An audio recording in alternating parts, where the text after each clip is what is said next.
大家好，我是小萌。同事跟我们介绍说啊，老挝这个卖这个烤串和糯米饭比较著名的一条街，而且食材啊还比较新鲜。看一下老挝人啊，平时下了班都喜欢吃哪些东西？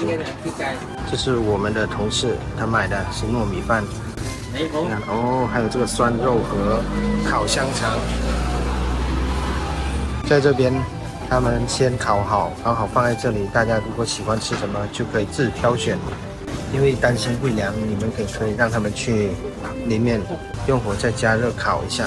在老挝这边呢，都是这种纯的炭火烧烤的，这才是有烟火气息的美食。当然，如果对于很多人接受不了的，可能会觉得不是很卫生。但是因为在老挝这边呢，几乎大家都喜欢这么吃，所以说呢，这是当地的一种饮食习惯和风俗。所以说来到当地，我们就要融入当地的习惯，这就是为什么小萌能成为老挝女婿的原因。这个当地的饮食习惯，还有风俗习惯。中国有句俗语成语说得好，就是叫做入乡随俗。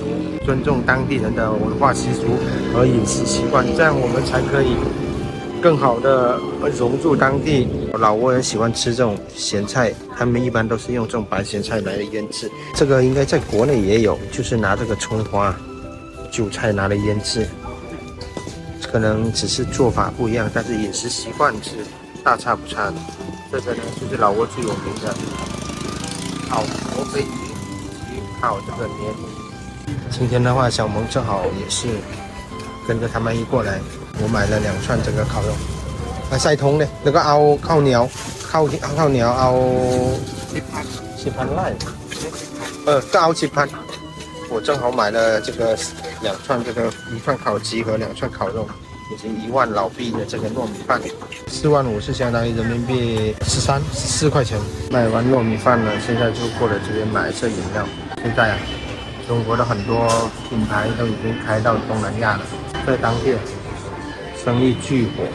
看，这是大中午的，已经有这么多人在这里排队了，而且价格的话，相对还可以接受，人民币大概是3块多、3块5，应该算是比较实惠。我同事说，昨天我请了他们喝了饮料，今天他要请给我们。所以说，网上经常流传说老挝女孩子只懂得索取，不懂得分享感恩，不是他们都是这样，而是您没有遇到对的人，遇到对的女孩，或者是遇到好的同事啊。三班脑虫，不管是同事之间还是朋友之间，这都是相互的。国内我们同样也是一样的，也是不管是老挝人还是中国人，大家很多时候都是相互的，不会总是向让一个人去付出。这样的装修风格是像国内的风格是差不多的，因为中国的话发展的比较快，很多这种模式如果一复制过来，可能就是一种非常新建的模式。对，就是今天我同事醒了这杯冰红茶，谢谢你。ขอบใจที่เจ้าเลี้ยงกับเอิญเราเป็นผู้ร่วมงานกันเราต้องซัพพอร์ตซึ่งกันและกันเจ้าเลี้ยงเราเขาเลี้ยงเจ้า。